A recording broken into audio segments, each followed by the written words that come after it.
Hello guys! Welcome to my vlog!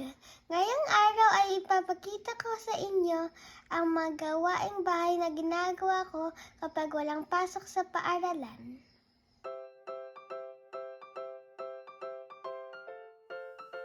Tumutulong ako sa paghahanda ng aming hapagkainan.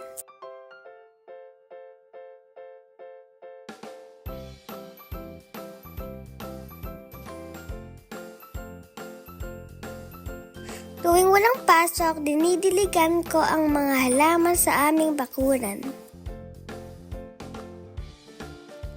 Ako din ang assistant ni Mommy sa tuwing nagbe-bake siya. Paborito ko ang lahat ng binabake niya.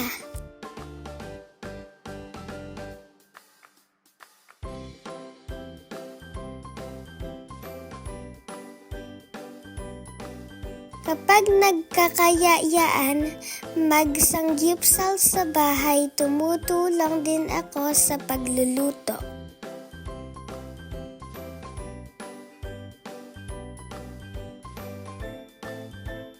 Tuwing araw ng linggo, pag natuyo na ang mga labahan ni Mommy, ako ang nagtitiklop ng mga damit.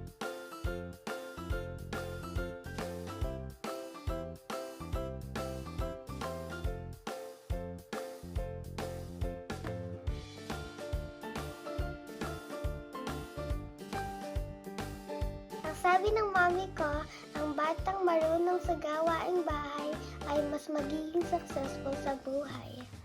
Kaya naman, ugaliin natin na tumulong sa gawaing bahay. Thank you for watching. Bye!